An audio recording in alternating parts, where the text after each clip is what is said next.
Welcome to Fringe Fanatics with Chad Lee and Chris Sane. And we are back, new and improved, ladies and gentlemen. We're rolling out the newness.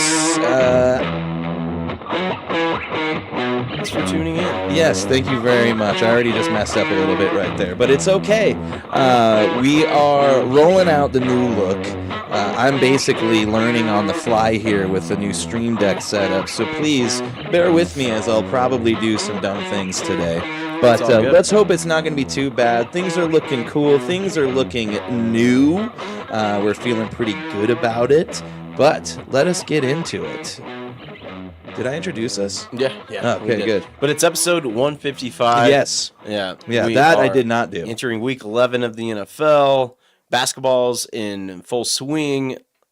Hockey's in full swing. Sports, it's happening. Yeah, we are in the middle of it, the thick of it, if you will. F1's got 2 weeks left. No, 3 weeks, I think. 3 weeks left. Yeah. And then the biggest UFC fight card is this weekend, so we got a lot to talk about. Yeah, we definitely do. Yeah. So let us get into it. Chad, how was your weekend? Tell me all about it. Well, I'm excited to start this off because I think I'm excited for you to finish this little segment off, sir. But, dude, my weekend was really fucking good. We went to Odyssey over the weekend. If you know of that, it's that Italian restaurant right across the street from Don's. It's pretty serendipitous. Our favorite bar and favorite Italian restaurant is just right across the street from each other.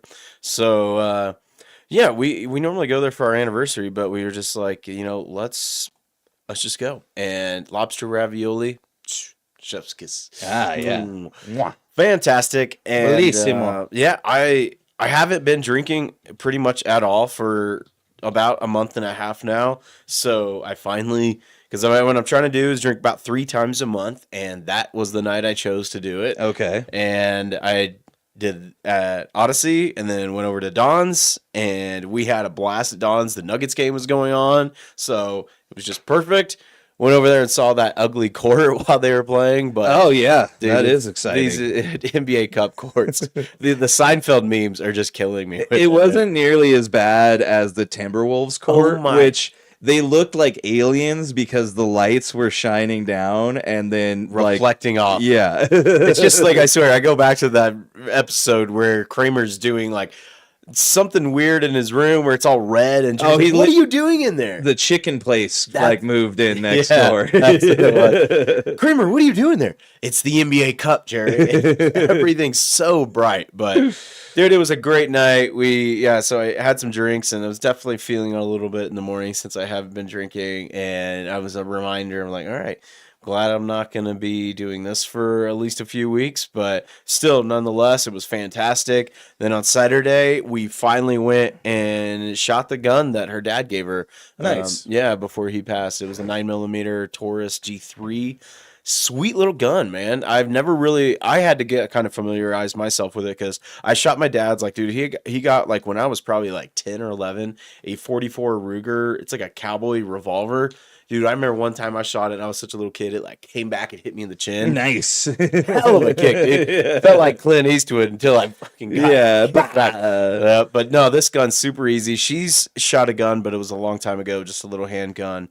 But it was really cool of her dad to give that to us. We went and bought some bullets first because hell of a markup there. And we went to Broomfield, but it was definitely a good idea to buy bullets beforehand because it's a lot cheaper. And dude, I've really been wanting to like get her into this because there's some people that they either catch the bug or they don't. But if you have fun shooting guns, like you want to do it all the time. Yeah, shooting guns is fun. It's a hell of a good time, dude. And we went to shoot indoors in Broomfield, and they were real cool there. They really helped us out, got us like trained on the gun, and she did a hell of a job. Shot probably better than I did, honestly. And now, right after, she's like, "Damn, I can't wait to do this again." So I'm like, "Fuck yes!" So, nice. She's got the bug. Yeah, definitely. But yeah, that was a good time. We came back Saturday and we watched a really good movie, man. If you've heard of this one, it's the new one that Aziz Ansari made. Good Fortune with Keanu Reeves. Oh yeah, where he's like a angel or something. Keanu is, yeah. Keanu's an angel. But if you ever watched Aziz's show back in the day, goddamn, I can't remember the name of it right now, but it won Emmys. Like, he is a really good writer, and I kind of expected this to be just another like Seth Rogen total comedy throughout, but like it's a really deep, kind of heavy movie, but like super introspective and shines a lot of light on like just how hard it is to struggle as a person living paycheck to paycheck, having to work multiple jobs and just like make ends meet. And I cannot recommend this movie highly enough. Like, it is superb when it comes to just like the originality of it all. Yeah, I'll have to check it out. I did see some of the trailers and stuff for it. It did look pretty entertaining. Yep. Plus, you can't go wrong with a good Keanu flick. He's hilarious. Yeah, good old Keanu. He did New Heights, and he talked about how Aziz and like the producers wanted him to be that kind of like Bill and Ted character, and it was great to see that. Yeah, he's kind of like a dopey. Yeah. So that was fun to kind of see him step back into that role. Yeah, definitely. But well, that's cool, man. Yeah, it was awesome. And Sunday we made up some. Well, she kind of did it, but it made up some shredded chicken sandwich sliders. So dude, it was fantastic. Nice, like crock pot. Oh yeah. We did something similar to that last night. So nice. But that's cool though, man. Pretty good weekend. Really good like weekend. Yep. What about you?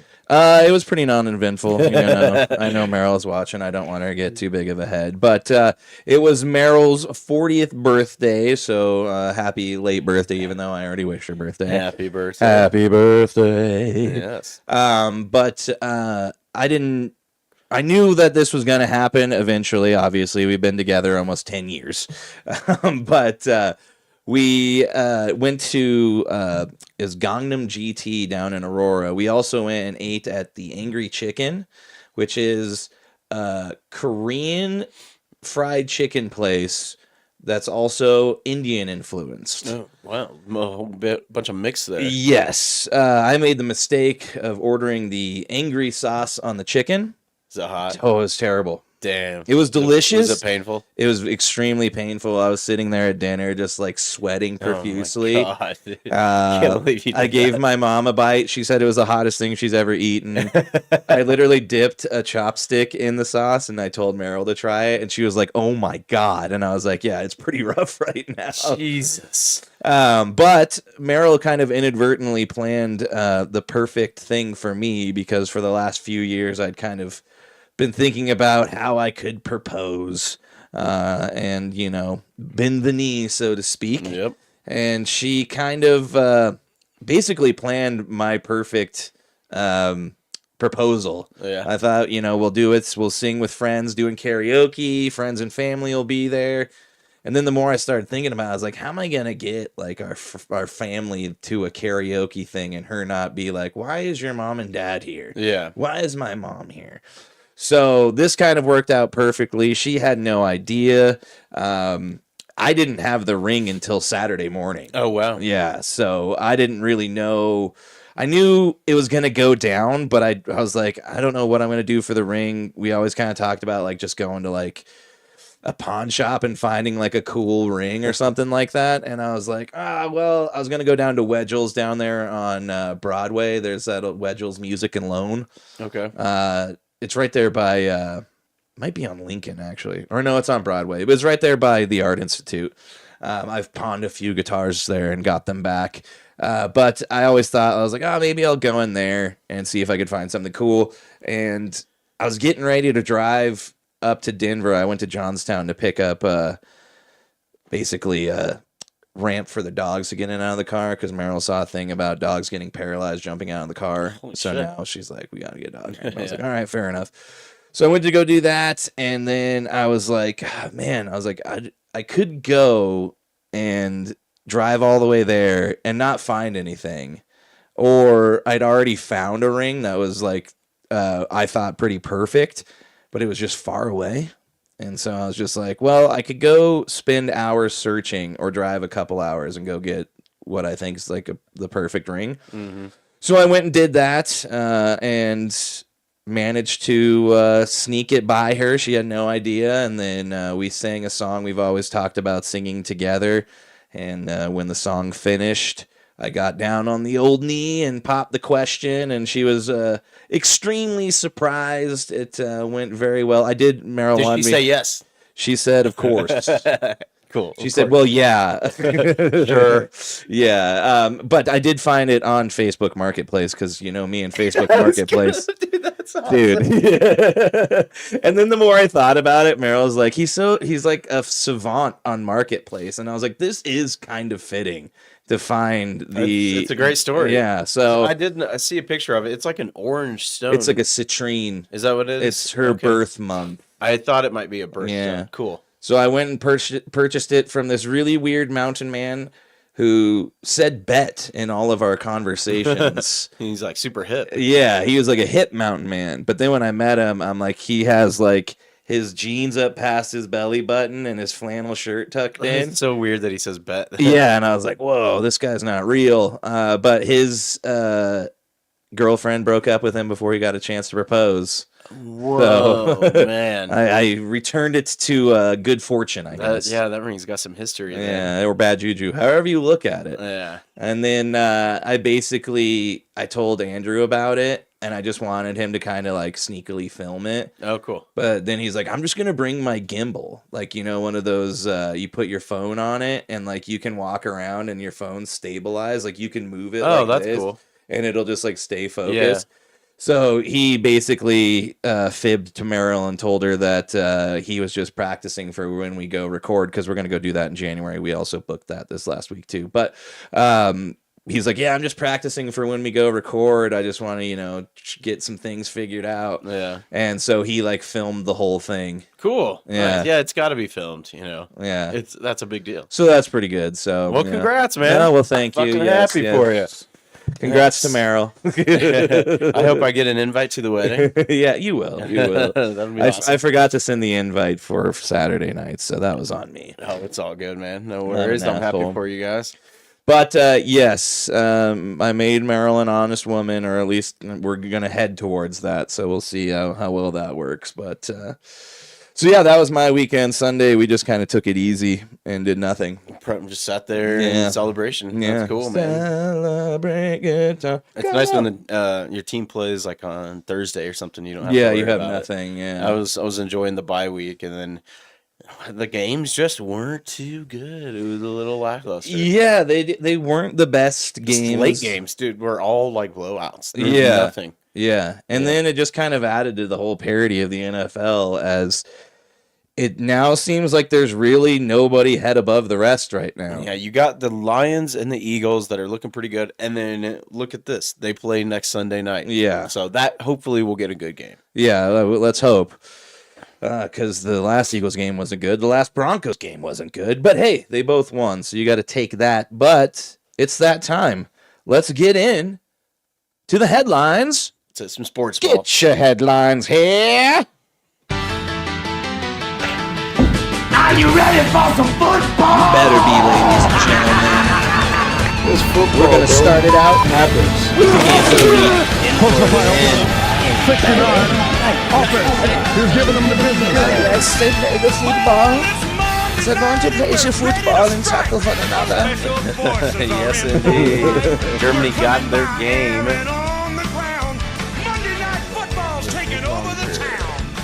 It's almost there. But yeah, Germany. Yep. We're branching out, man. Germany is the new frontier. Yep. Next week is Madrid. Yeah. So we've got Berlin, Spain, couple in, the old London.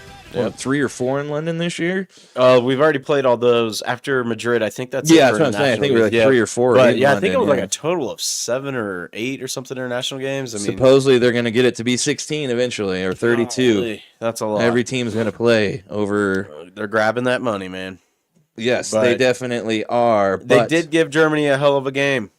Yeah, surprisingly, the Colts and the Falcons go all out on Sunday morning early. As it was so weird though, because it's like 7:30 in the morning and it was like dark there. Yeah, it's like a night game. But Jonathan Taylor, I don't know how, but this man is not in the running for MVP. It's insulting, man. You look at the Vegas odds. I think right now after this week 11, it was, or I guess week 10, it's Drake May, and then Matt Stafford, and then Mahomes, which doesn't seem to make sense.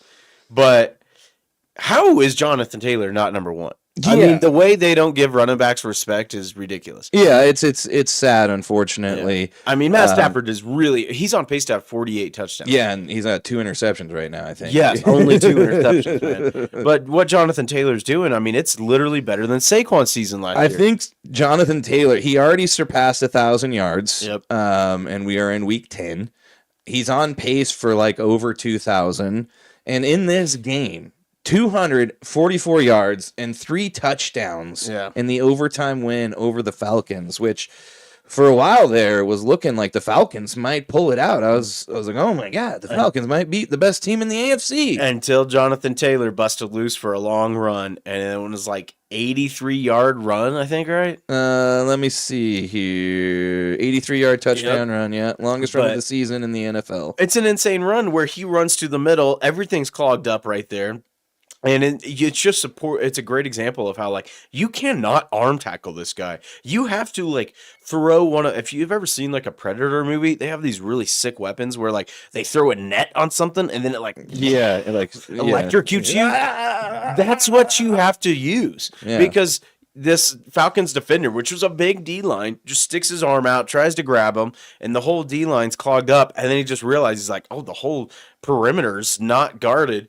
Bounces it outside, and his speed takes him the whole way. Alec Pierce deserves some credit. Nice ran the downfield. Full speed downside, and blocked for him because he might have gotten tackled, but Alec Pierce kind of prevented that. But I mean, he's unstoppable. I believe he also had like goddamn, his 46 yards receiving, I think, in this game. I believe so, but just to bounce back to that touchdown, that touchdown moved him past Hall of Famer Edgerrin James for the most rushing touchdowns at 65 in Colts history.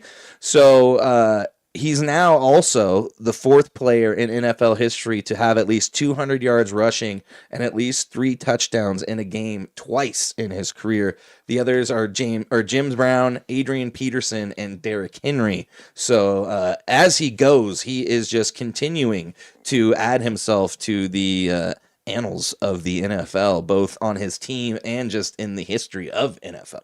And this is what's insane. This is only his 5th season. Edgerrin James played for Peyton Manning and the Colts, like, I mean, God, 7-8 years, maybe? I mean, come on. I mean, this guy is blowing the record books away. And, I mean, he really needs to be in the MVP because Daniel Jones had another comeback to Danny Dimes game where he had 2 fumbles, wasn't looking very good.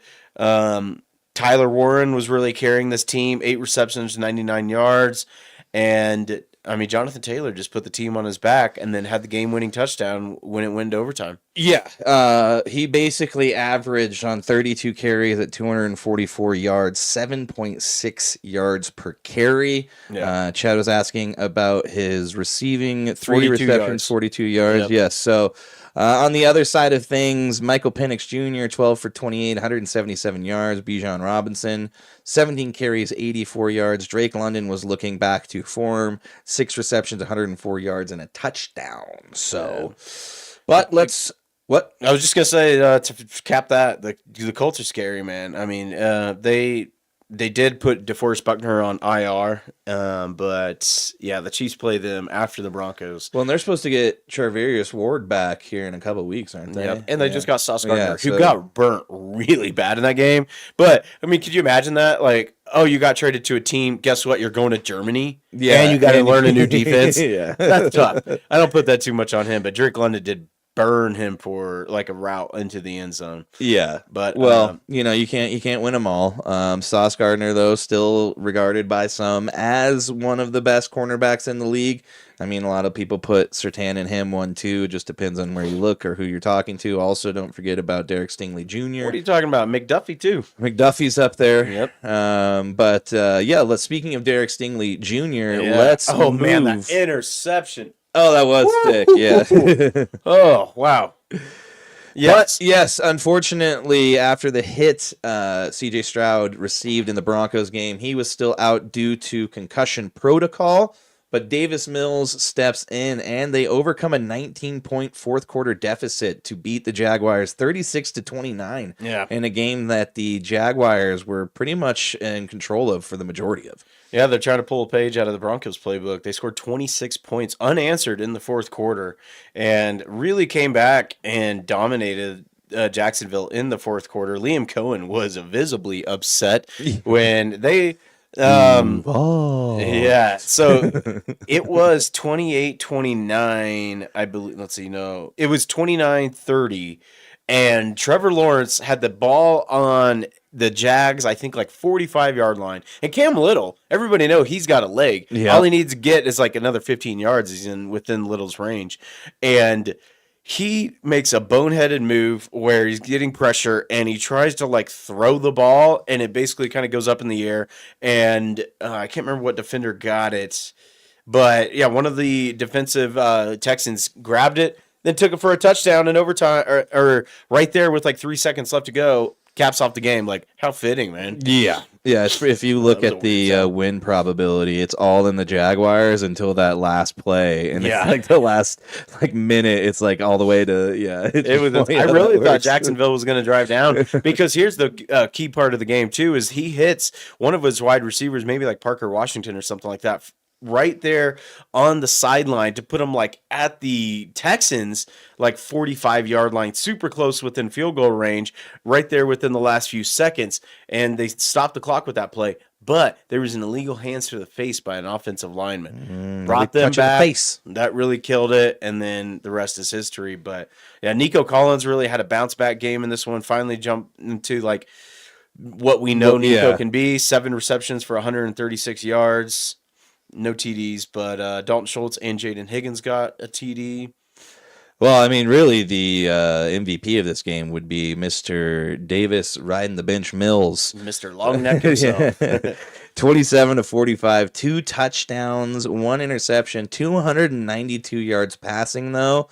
And Woody Marks also 63 yards rushing. Yeah. So, Texans did what they had to. They are now 4-5. The Jaguars 5-4. Texans looking pretty good considering their division, but we'll see how this one's going to shake out there in the AFC South. But let us move on to the next game, which has who is right now leading the MVP race as basically a rookie. More or less. I mean, he played games last year, but I was looking forward to talking about this game, man. This dude is playing out of his mind. And man, he's just can rip the ball. It's insane. It's like effortless. That pass to Matt Collins to kind of put the game away right there at the end. I just couldn't believe it, man. I mean, he put the ball right where it needed to be. Matt Collins got open and right behind the defenders, and Drake May's standing in there like a dog, and he'll take the hits and sling it, man. Yeah, and he's not like, Jackson Dart out there taking unnecessary hits. He's very efficient in the pocket. He's looking very good. The Patriots as a whole are a very well-coached team under Mike Vrabel. Coach of the year so far. He's got to be. You're looking at what he's doing with, like I said, basically a rookie QB who went 16 of 31, 2 touchdowns, 1 interception for 270 yards passing, but also the tandem of rookie Travion Henderson at running back. Breakout game. 14 carries, 2 touchdowns, 147 yards. I dropped him a couple weeks ago. Son of a, get him back, man, now. I'm having a rough fantasy here. Dude, me too. Yeah. Although I'm not going to finish last in our league, I don't think, anyways. Justin, man. I'm glad we brought Justin on. Creeping up there. I'm just slowly dragging my way up. The Green Ranger is taking that title. Other news, as Chad said, Mac Hollins, who left the Bills last year as he kind of became a household name when he didn't wear shoes. He doesn't wear shoes, and he dresses crazy. That is the least of it, dude. He is a weird guy. The way he shows up to, I mean, nothing against him, to each their own, but, man, he is a guy that beats to his own drum. Yeah. I don't know if you remember. You might not. This could have been before your time. Do you remember the first Real World? Yeah. With Puck? Yeah. Do you remember Puck definitely. Yeah. Oh, yeah. He kind of reminds me of Puck. Like, I don't think he eats with silverware.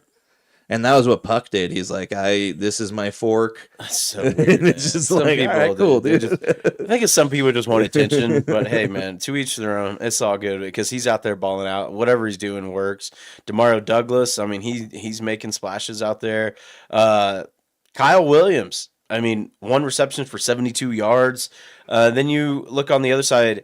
The Patriots hadn't given a running back 50 yards rushing all year. They finally did it, but barely.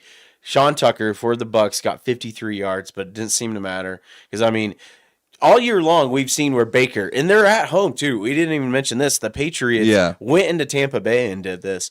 And Tampa Bay, we've seen all year where they get into these moments and Baker will lead them down to the last seconds and pull off a game-winning drive. Yeah. They had the chance to do this in this game, and the Patriots shut them down. Yeah. And the Patriots now 8-2. Technically, I think if you look in terms of seeding, they're below the Broncos right now. So it's Colts, Broncos, Patriots. But it's basically just because of, I think they said winning percent. I don't know. Somehow they figured it out. Yeah. Basically, you're looking at 3 teams in the AFC tied atop at 8-2. The Buccaneers, though, still in good position, 6-3. Baker Mayfield, 273 yards, 28 of 43, 3 touchdowns. He's still being the consistent Baker Mayfield they need. The other thing, also, Emeka Egbuka, messed that up. Sorry, man.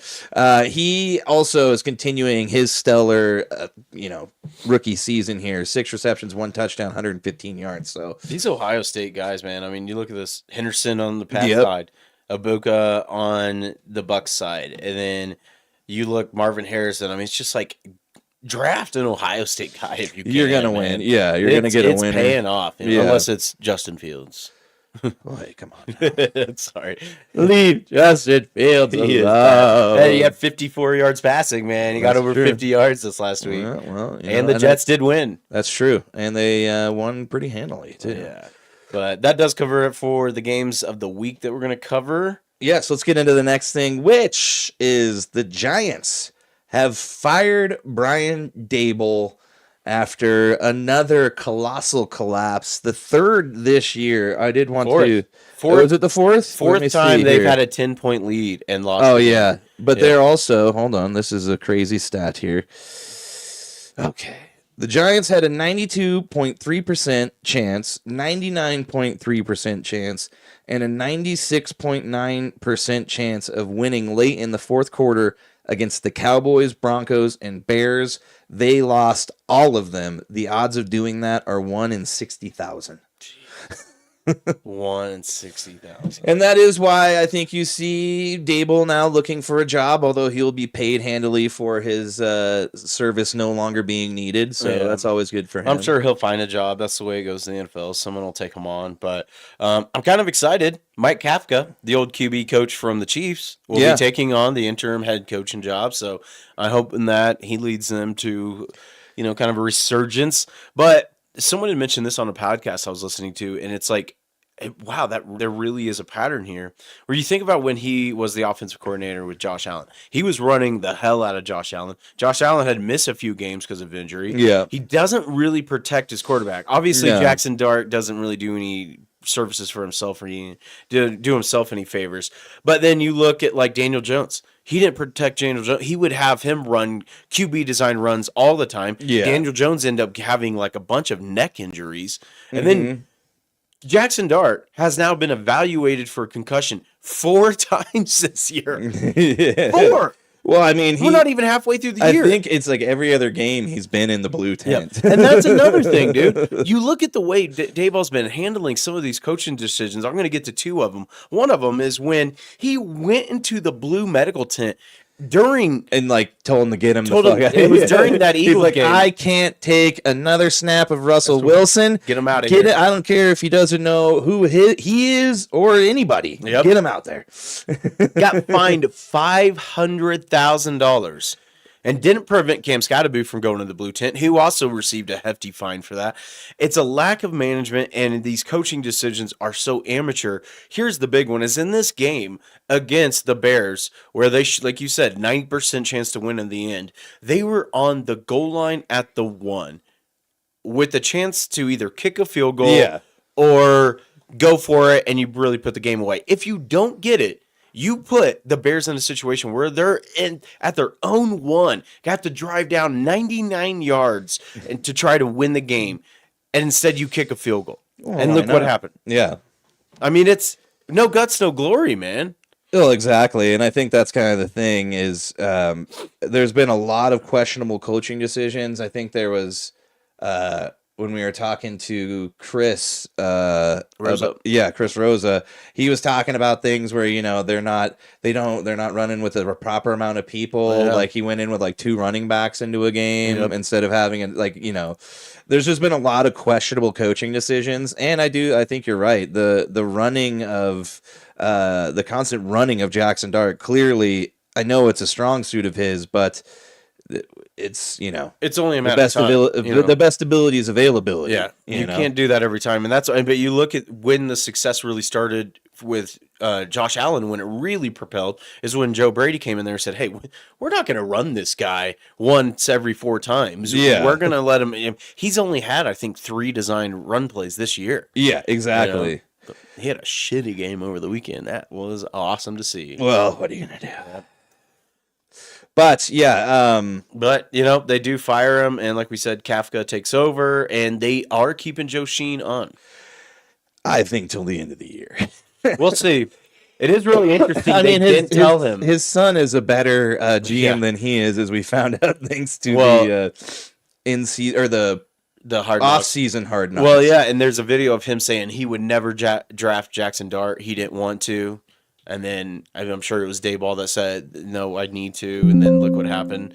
But, I mean, he's hit on some, hasn't really on some others. It's just a really hit or miss. So we'll kind of see. But it is kind of interesting. I did find out that Mara, I think the owner of the Giants, they didn't inform Joe Sheen that they were firing Dayball, which is kind of interesting that you wouldn't tell the GM after you're firing the head coach. Well, he doesn't need to know everything. That's right. If he's getting fired, keep it to who matters. But yeah, let's move on to some other, I guess, fortunate, unfortunate news here. Chad, you take this one. Yeah. We found out that the Broncos star linebacker Alex Singleton, after Chris said the not Monday night game, the game. Not the Raiders game, the previous one. Yeah, it would have been the Sunday game versus the Texans. Sorry. Yeah. Yeah, he had a random drug test and found out that he had testicular cancer, or at least, a tumor, and he played the next game, I guess, in the Raiders game, had a hell of a game, but then had a procedure to have the tumor removed, but did give news that the prognosis is optimistic, and they do have all of the cancerous tumors removed. Yeah, I mean, you basically you take the nut. You got one ball now. Yep. And if it's got cancer on it, you only need one. Yeah. So basically, a little over 2 weeks ago, following a random drug test as part of the NFL's drug testing program, he received notice that he had elevated levels of the hormone HCG. Without a doubt, I knew with how diligent I am with what goes in my body that this was not from anything external I may have taken. After speaking with my agent and wife, we decided to book an appointment with a urologist. On Monday, I visited said urologist and determined, in fact, I had signs of testicular cancer. I immediately contacted the Broncos, and they put me in contact with Dr. Jeff Ledgerwood, who was able to conduct an ultrasound immediately to confirm the diagnosis. And then on Friday, after playing the Raiders game the previous night, I underwent surgery to remove the cancerous tumor and begin the road to a full recovery. So yes, good for him. Good save. They caught it, and thankfully, he performed really well. And when you do that in the NFL, we were talking about this prior to getting going. Cam Little, the kicker, after kicking a 68-yard field goal, got a little note in his locker that you are now needed to take a piss test basically because we got to see if you're cheating because you did something that's never been done. So same thing kind of happened to Singleton. Had a good game. They say it's random, but we all know how it goes. Yeah, if you do well. Yeah, why'd you do so well? Thankfully he did well. And they found out that one of his nuts was trying to kill him. So it does seem like he's gonna miss maybe just a couple of weeks, but it's good. It's good. Yeah, I think it's relatively invasive now. I don't think they've got to I think they can just do a little slice and just pull it right out.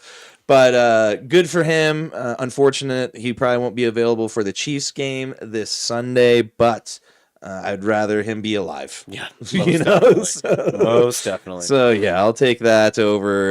Be ready for the Christmas Day game. Yeah, exactly. We got one more. So let's move to the next story, which this one's kind of just alluding to what could possibly be happening as Joe Burrow has officially returned to practice. He is now opened the window to be available now that he was on the IR. He possibly may be back, as they're saying right now. They're hoping for him to possibly be back for the Thanksgiving Day game.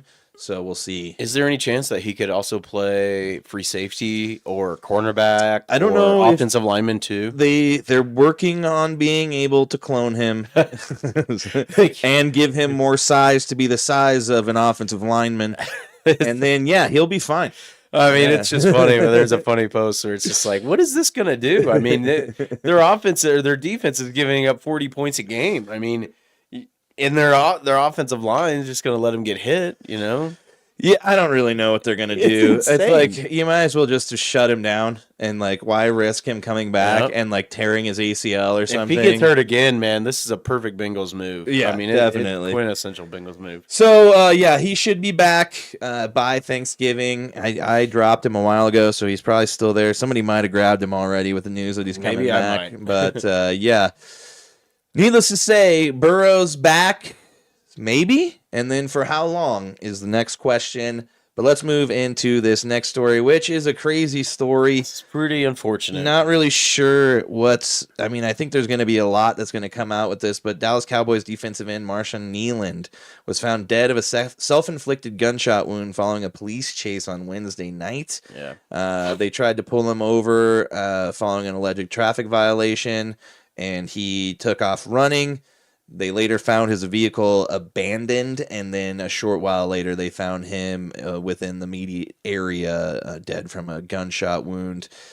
Super sad story. It sounded like he was going through a lot of stuff just outside of football. He was supposed to be going to some sort of memorial that day, and so his family is they're thinking it's kind of like a weird, they're saying maybe the police did it. I don't know what's going on. I think there's going to be a lot more that's going to come out with this, but it's a very unfortunate thing. Everybody, was kind of talking about it this week as kind of offering up their condolences and stuff.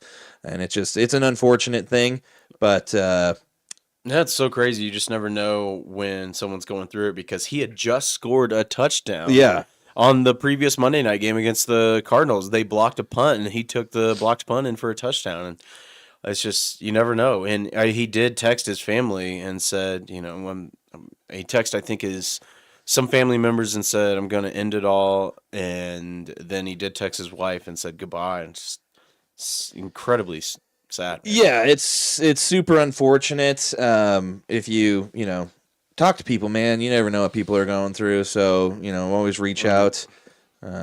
Suicide awareness is a big thing. It's always a bummer to have to talk about this stuff on a podcast where we're trying to have fun, but you got to talk about this stuff because it's an unfortunate aspect of life. So everybody's going through it. Yes, let's. Where are we at? Do you want to hit the music break?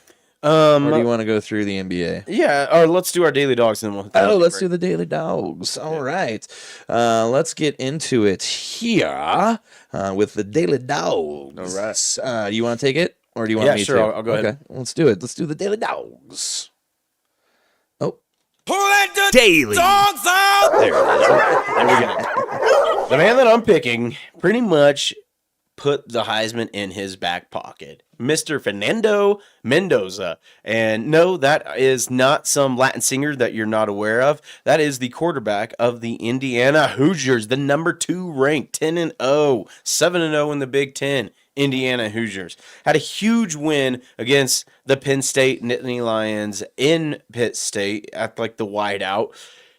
It was insane. I mean, they had somewhat of a lead. It was 17-10 at halftime, and then Penn State scored 14 late points to go up 24-20, and then Mendoza really showed himself as a Heisman favorite, and he's been up there with like as 1 and 2 as the Heisman leading candidates, goes down there, leads his team, and so I'm watching this right before we head out to go shoot guns, and dude, he just leads a perfect game-winning drive. I mean, it was just like Tom Brady-esque, and I don't say that lightly. And then I will say the last play, it was like maybe 9 seconds left, I believe it was. He throws a ball where there's 2 defenders right up in his face, pushing him down, throws a ball that if you old heads out there know of, Dwight Clark in Montana, that ball that it looked like it was 15 foot high, Omar Cooper makes possibly the catch of the season. Michael Wilbon on PTI said yesterday that might be the greatest college catch he's ever seen. This guy reached up probably 40. You look at the vertical, he's like 4 feet off the ground, under his feet, and then brings his left toe down to barely drag it in right before the white line to give them the score. They go up, win, keep the undefeated record going. This had huge implications for the playoff bracket, huge implications for their games against Ohio State coming up. Unbelievable, man. This guy, Fernando Mendoza, is the real deal. Whoever knows if these guys are going to be good in the NFL or not. He is pretty scrawny. He's kind of fast, but he's damn accurate, and he can lead a team. That's why he's my daily dog. He's a daily dog. Daily dogs out! Oh, yeah. Yes, and let's get into my daily dog, as I have chosen the one, the only, DeMarcus Lawrence, who this weekend alone by himself had 2 touchdowns, and he does not play on the offensive side of the ball. So he had 2 fumble recoveries for touchdowns in the game. Oh, you got it right there. Yeah, look at that. This is how many touchdowns he has compared to everybody else. DeMarcus Lawrence right now has 2 touchdowns. Alvin Kamara, 1. Brian Thomas Jr., 2. Justin Jefferson, 2 touchdowns. Zay Flower, 1 touchdown. And CeeDee Lamb, also 2 touchdowns. So he is tied or ahead of some of the bigger fantasy, guys here over the last few years. I mean, Justin Jefferson was picked number 1 in a lot of drafts. And then, look, this defensive player's got more touchdowns than him. Crazy. It is pretty wild. Yeah, dude, that was insane. You could probably watch football another 50 years and you may never see a guy have 2 scoop and scores within about 15 minutes. Yeah, it's crazy. Yeah. So good on him there as he just dominated. And I mean, a lot of luck went into that. Let's say. Yeah, definitely. I mean, he wasn't the one that caused the fumbles, but he was right there. He had a hell of a game after that too. But Seattle is the number 1 team in the NFL in my eyes. Yeah, they're looking pretty good, and Sam Darnold is on his resurgence tour, and he's looking at damn good as well. Yes, indeed. So let us get into the music break. That's what we're doing, right? Yep. All right. This month, we have a band that we featured one other time before, and that is the Southern River Band. They just had a new album come out, which is a pretty dang good one. I expect you to go and check it out as soon as you get done listening to this. And the song right now is titled "Fuck You, Pay Me," and it's a good one. It's got a curse word in it, so you know it's good. But here we go. Whoa, dude. So, yeah, and with that, here we go.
I'm running in a world of worry.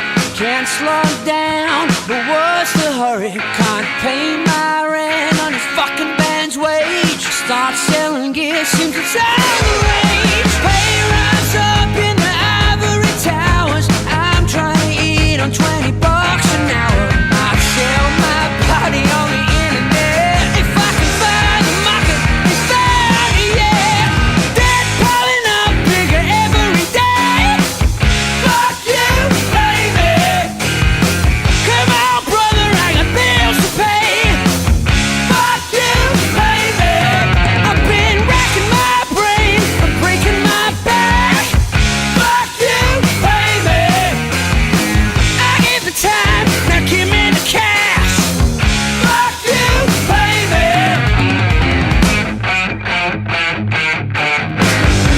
I ain't talking about negotiations. Won't play no cat and mouse. For me, some friends of mine come round your house. I've been racking my brain, I'm breaking my back. Fuck you, baby. I gave the time, now give me the cash. Fuck you, baby. Debt piling up bigger every day. Fuck you, baby. Lord help me, I got bills to pay. Fuck you, baby.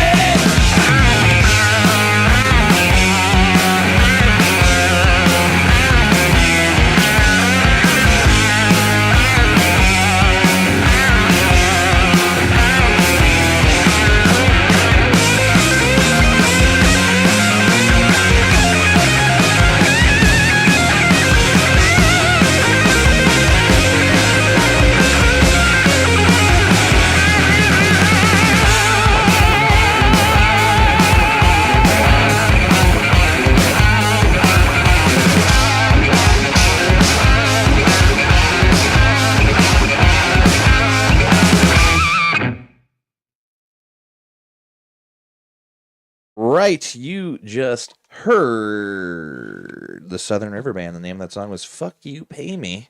And we feel the same way. You should pay us all of your money. So, anyways, let's get back into it. Let's move over to the NBA, and we will get into it right now. Magic, right side to Scott. Slam dunk. 4 seconds. 3 seconds left. Why are they not fouling? Jumper Murray. He's on fire. Denver bounce. Pump fake for two. Kobe's got the Laker record. 81-point game. Ladies and gentlemen, you have witnessed the second greatest scoring performance in NBA history. T, come on. I'm burning. I'm burning, and so is the seat upon which Nico Harrison used to sit, as he has now been fired, which the fact it took this long is mind-blowing to me. Yeah. I think he's kind of getting scapegoated here as the ownership group is realizing how much they have upset the fan base. Yeah. And it's not going away. The fans are continuing to be pissed. They're still ejecting people for having signs that say fire Nico, although now they've fired Nico, so that Maybe doesn't seem to really gonna matter. Be some new signs, but yeah. So I believe it was Monday or Sunday night. They were playing the Bucks, and the Mavs blew a 13-point lead within like the fourth quarter, I believe, and with Nico in the building, Reigns of Fire Nico just came down, and he just sits there stoic with expressionless like on his face, and it's just insane. Like, why would you sit there through it? Maybe he's a masochist. I don't know, but like, you've got to realize what you've done. Man. Yeah. Everybody's talking about, oh, he did this. You know, he's getting fired for the Luka trade, which is the nail in the coffin. But everybody's forgetting. He also traded away Jalen Brunson, who's balling out on the Knicks. He also traded away Kristaps Porzingis. You know, It keeps going. the Nuggets have Tim Hardaway Jr., and he's killing it for us right now. Yeah.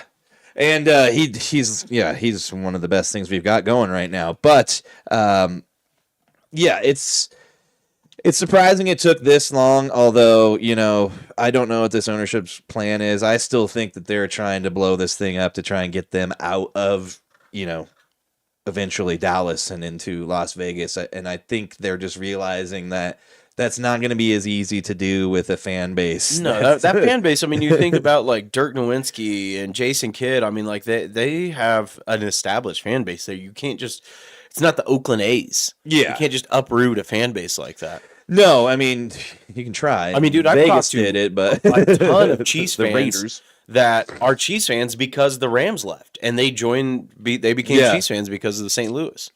Yeah, and this trade has just not worked out well. Anthony Davis, Max Christie, and a 2029 first-round pick they got in return for Luka Doncic.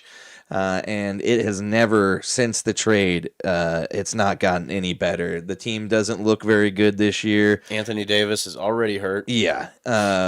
And then Patrick Dumont, the owner, in a letter to fans said, I understand the profound impact these difficult last several months have had. Please know that I am fully committed to the success of the Mavericks. Well, if that were the case, sir, you wouldn't have traded away a generational player. Yeah. I mean, you look at what Luka's doing right now. He has... In the first 5 games he played was the best 5 games of anybody except for Wilt Chamberlain. Yeah. I mean, he was averaging 40 points a game. He had over 200 points in those first 5 games. I mean, he's balling out. He's had to miss a few games, probably just rest and load management, honestly. But the Lakers are still balling out. I mean, they play the Thunder tonight in a pretty big game. No, it's not the Thunder. I think they play the Thunder maybe tomorrow or something like that. Yes. But, I'm interested to see what's going to happen now with the Mavericks. I don't know how they're going to fix these things, so to speak, but hopefully they can figure it out here, and maybe it'll work out. We'll see. But you ready to hit the next topic? Yes, let's move into the second story in the NBA as Cade Cunningham goes off. He gets 46 points in with 45 shots, I believe. Yeah, not a good shooting percentage night. No, but it was an overtime win. 46 points, I guess we were saying, 45 shots. He made the tying three-pointer to force overtime. So he finishes with 12 rebounds, 11 assists, and 5 steals. And now the Eastern Conference leading Pistons are just had their 7th straight victory. And they're looking a lot better than they were in the last few years. 9-1 in their last 10 games. And you look, I think it was just 2 or 3 years ago that they were on the watch list to see if they could break the record for the most consecutive losses with, I think, like 27 or something. Totally turned it around. Cade Cunningham is playing really well. Top of the Eastern Conference standings. I mean, you look, it's like Pistons, Knicks, and Heat. The Heat really shocked me. They've kind of turned it around. Yeah. But Norman Powell, that was the addition of the year for them. That was huge. Definitely, They yeah. still can't beat the Nuggets. Yeah, well, you got a ways to go there. But any Hoosier, that was all I really had for Cade Cunningham. Let's move to the third story here. Whoops, pushed the wrong button. Told you guys that was going to happen. LeBron's back from his back. Yep. Yes, LeBron James will practice with the G League South Bay Lakers this week as he prepares to begin his unprecedented 23rd NBA season. Head coach J.J. Redick revealed the plan for the 40-year-old James on Monday before his team's road game against the Hornets. They initially said James was literally practicing with South Bay today, but the team later clarified that workout will happen later this week. So, I'm really interested to see. The King may be back soon. Yeah, the King will return, and I'm really interested to see if this throws a wrench in the rhythm that the Lakers already have, because they have a nickname for these white boys. It's Luka, Reeves, and then that other dude, I can't remember his name, but it's like 3 white guys that are balling out for the Lakers, and they're 8-3 right now, surprisingly, 8-2 in their last 10. They're right behind the Nuggets, the 4th seed right now in the Western Conference standings, and I mean they're playing really good ball. We'll see. Like I said, I think they got a big game against the Thunder here coming up. But you throw LeBron in there, he could make it better. or if he makes it worse, it's going to be hilarious. Yeah. Either way, good for us because it's going to give us some good talking points. That's for sure. But yes, LeBron, we shall see what he can do. Oh, waiting on top specs coming to me, my friend. Oh, Juice said he recently got a Con Newpol card that's worth $400. Whoa. Yeah. Nice. Good That's acquisition, awesome, yeah. Juice. Hell yeah. Juice, you better be back at Don's on Sunday. You've been missed, dude. Juice, what are you doing, man? You're traveling, man. letting everybody down, man. Gotta be there, dude. Come on. Get your head in the game. But let's cruise to the standings real quick here. I got one more to talk about. I did want to talk about this because we did lose a great. He was also one of the first guys I think to be banned by the NBA for using drugs. But he was a really good player in the time that he was playing. Michael Ray Richards passed away at the age of 70. He had a pretty dang good run, but he passes away. I was trying to get. Oh, hold on here. Where was it? Michael Ray Richardson, dies at 70. He was a 4-time NBA All-Star, was banned from the league for drug use. He died on Tuesday in Lawton, Oklahoma at the age of 70 after getting diagnosed with prostate cancer. He's actually a Denver native, started at the University of Montana before being selected by the New York Knicks with the 4th overall pick in the 1978 NBA draft. Sugar, as he was nicknamed, had an 8-year NBA career with the Knicks, Golden State Warriors, and Nets, earning 4 All-Star selections while leading the NBA in steals 3 times. The 85 NBA Comeback Player of the Year also averaged a career-high 20.1 points, 8.2 assists, 5.6 rebounds, and a league best 3 steals per game for the Nets during the 84-85 season. A lot of people said... yes, definitely. Yeah. R.I.P. to Michael Richardson. He had it all as a player with no weaknesses in his game. That is what Isaiah Thomas, Naismith Basketball Hall of Famer, also former Piston guard, said about Michael Ray Richardson. So... Sad stuff, but the guy had a storied career and, had ups and downs, but persevered, and R.I.P. Mr. Michael Ray Richardson. Now, let us go down the standings real quick. We'll just hit the top team in each one. Eastern Conference, I'll start. Let's go with the Detroit Pistons, as we just said, 9-2. As they are on a 9-1 winning streak right now. Well, 9-1 streak, I guess. I said that stupid. But the 76ers 6-4. Oh, whoa, what did I just do? Whoa.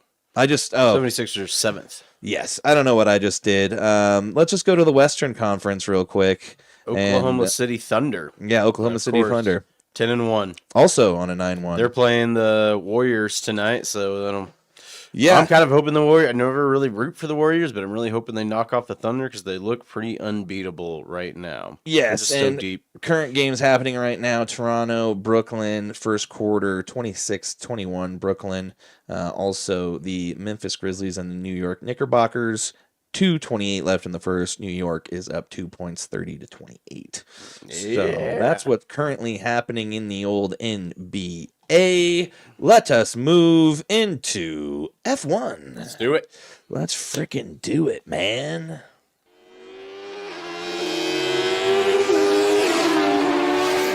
All right, there's not much to talk about in F1 at the moment because we just had a big Grand Prix. The Sao Paulo GP happened this weekend in Brazil, and the only Lando Norris is now the sole leader in F1 in terms of the Drivers' Championship, and he had a pretty dominating win this weekend. Yeah, swept the weekend. There was a sprint race over the weekend. He had the best practice, qualified first for the sprint, won the sprint, had the best qualifying for the GP, then won the GP. But a lot of it we should really talk about a few talking points about this, where Piastri was dealt a 10-second, controversial 10-second penalty when it could have been Kimi's fault, could have been Oscar Piastri's, but when they asked Zach Brown about it, he was like, well, it could go either way. Where are you going to stand up for your guy, man? It's because it's not the other guy. Man. Exactly. It's like everybody suspects that you're favoriting Lando, and you have the opportunity to kind of defend the other guy, and you don't. Yeah. It's getting so blatant right now because Oscar Piastri finishes 5th in this race. Not looking good as far as the standings, especially with 3 races left. He was in first for a second, and then, of course, he had to serve that 10-second penalty in the pit lane. And then it turns out that Kimi comes forward, finishes second, his best podium so far. Big win for him. And then Max Verstappen. This is the story of the day to me. Yeah, incredible race. From the pit lane to P3. Yeah. Fucking insane. It's only been done a few other times. I was trying to see what other drivers. I think Hamilton did it once. Yeah, well, I mean, at this point, all the other drivers are basically like, "Where's Max? Where's Max?" Like once they get in the lead or wherever they're at, they're like worrying. He's pretty much Michael Myers out there. Like he will catch up to you. Michael Myers is just walking around, doesn't matter, but he still will catch up to you, and that's what Max does. He was literally leading in this race at one point, but unfortunately, he had to pit to switch to soft tires.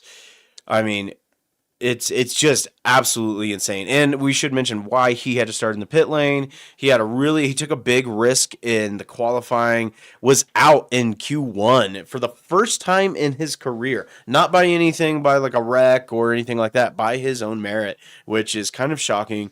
And then, so they change up the entire motor for the GP. And because of that, you have to start in the pit lane. Oh, Yeah, and it didn't matter. Well, it worked out. Apparently, they needed that motor.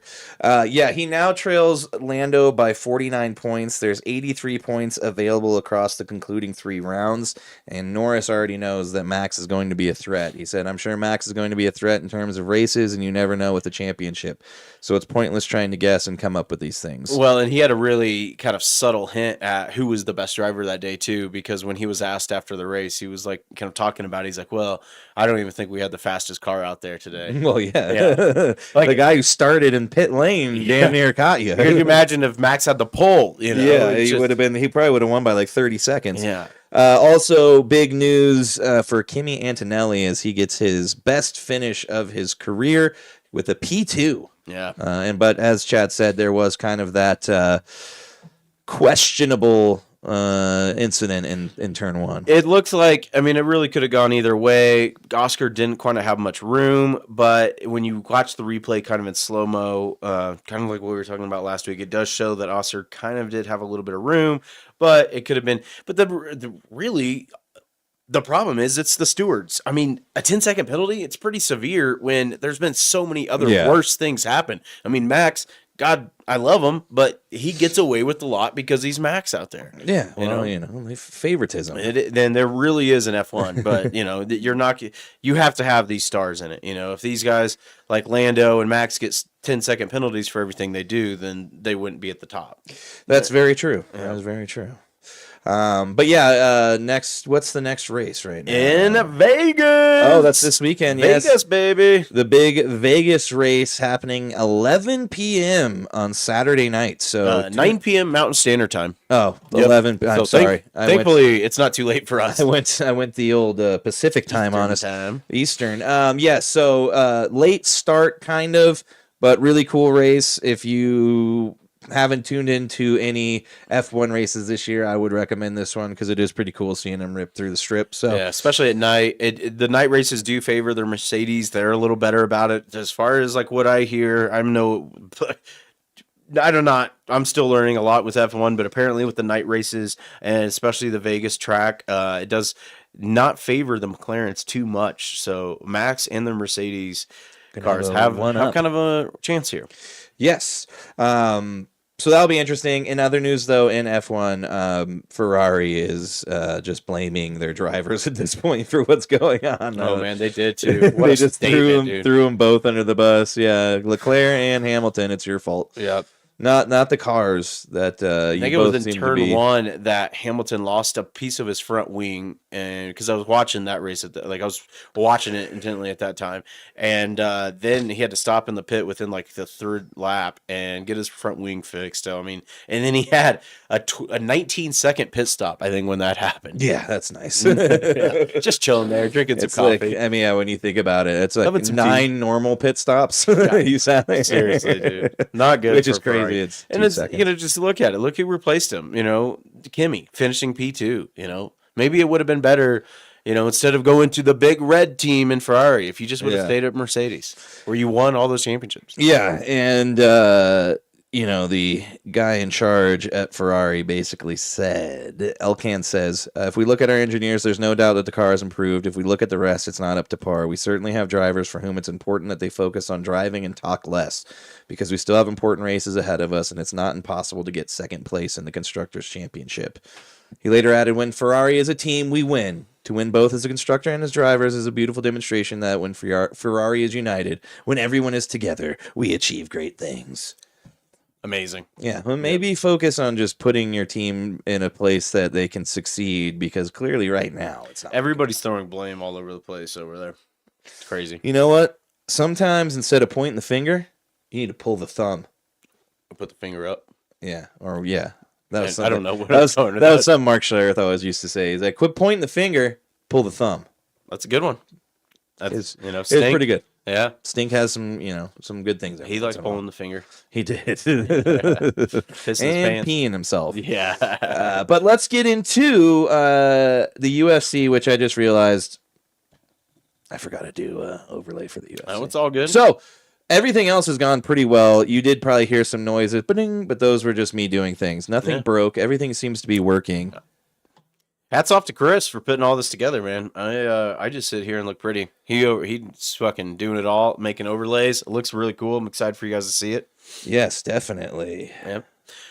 But let's hear some Mills Lane. Mills Lane, indeed. Let's do it.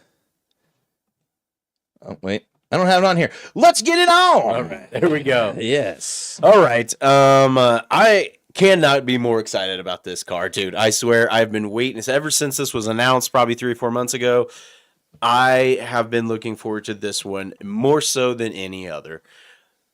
For UFC 322 in Madison Square Garden, we got Jack Della Maddalena, Australian welterweight champion, going up against Islam Makhachev, who is jumping up in weight class for the first time.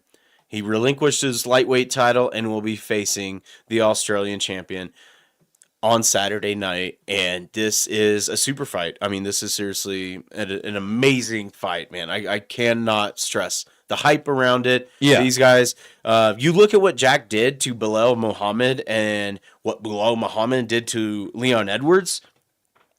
Jack just bodied him, man. He bloodied him up. He made his face look like a punching bag afterwards, man. And yeah, Jack did, he took a little bit of damage in that one. But what's really intriguing to me is Jack's takedown in that fence, because that was the best wrestler he had gone up against was Bilal Muhammad. And now he's going up against Islam Makhachev, who's a Sambo world champion, who comes from the Dagestani world, renowned wrestling kind of background. But will that takedown defense work against Islam? I mean, that's what I'm really intrigued about. The striking doesn't really matter to me too much. It's going to be the ground game and who can outbest each other.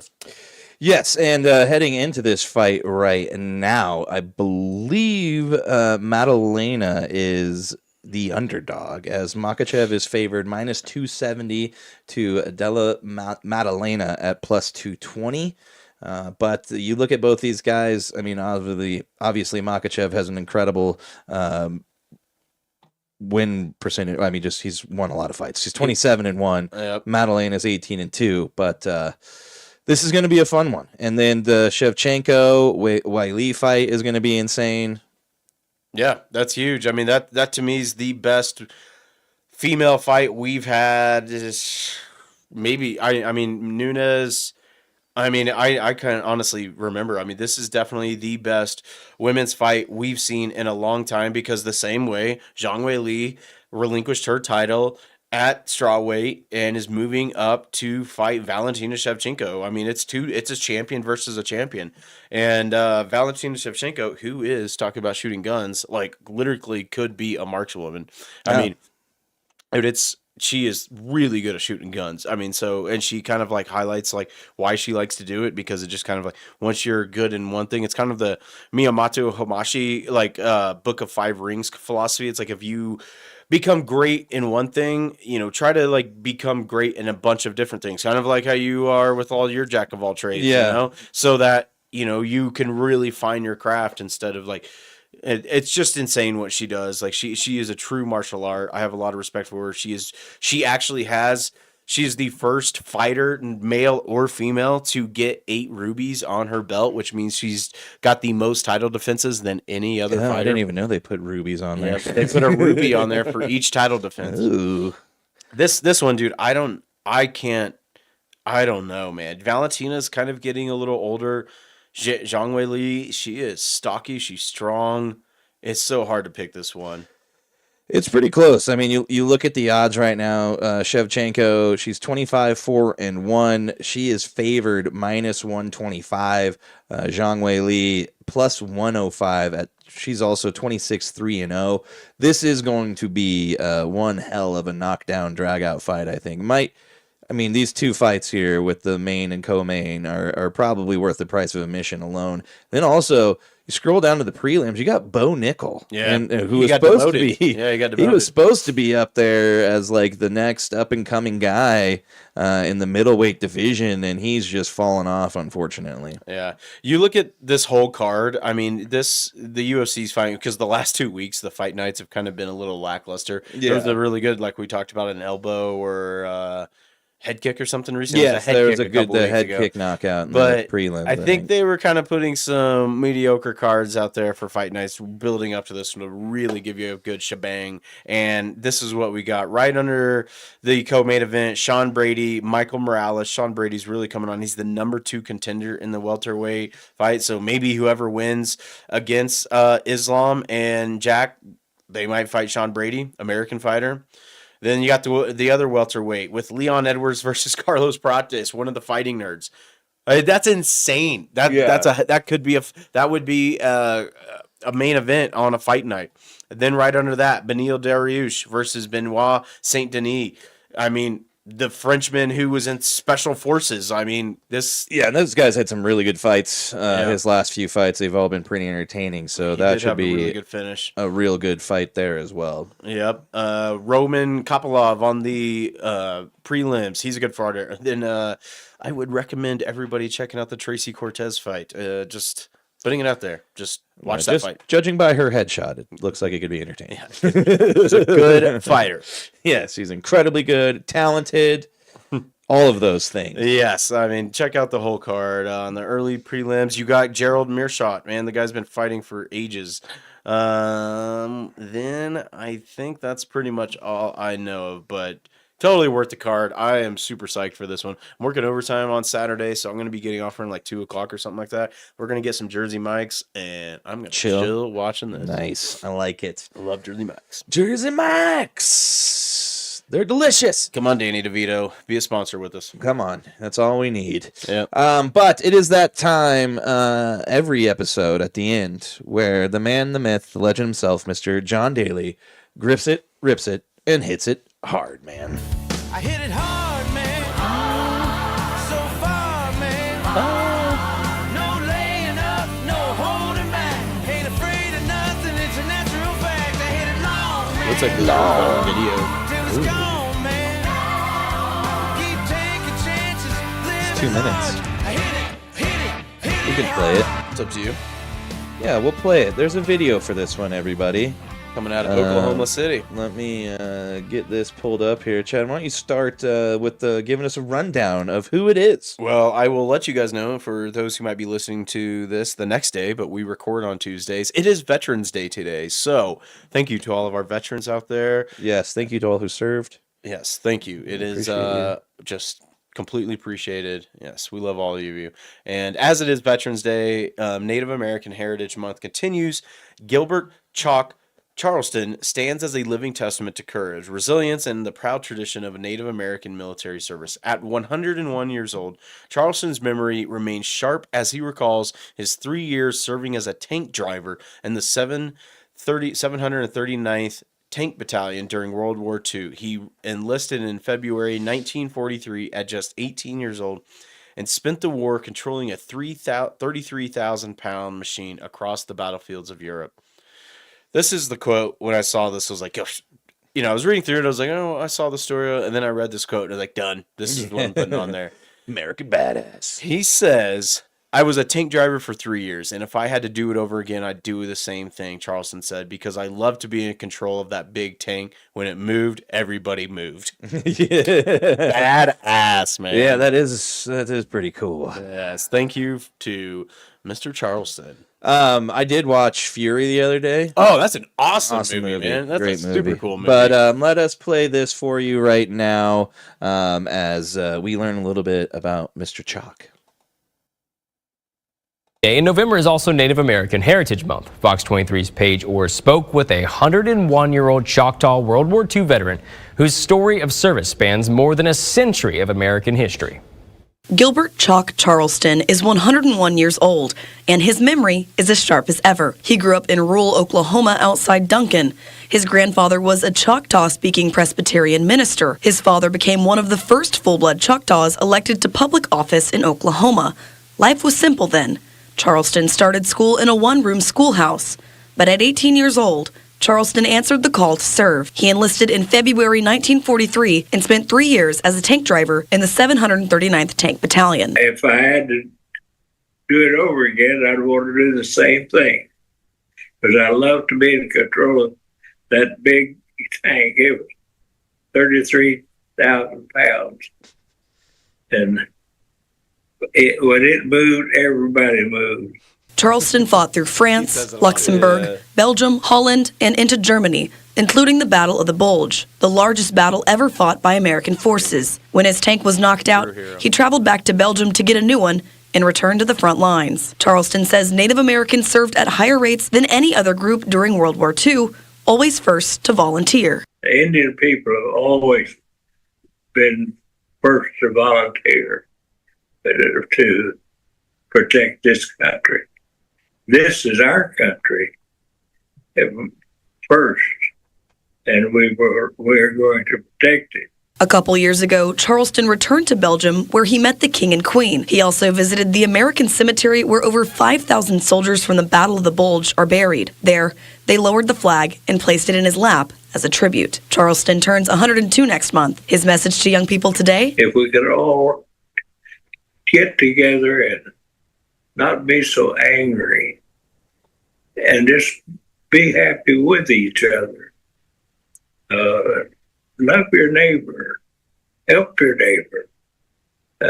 It would be a better place for everyone to live. Covering news that matters, Paige Orr, Fox 23 News.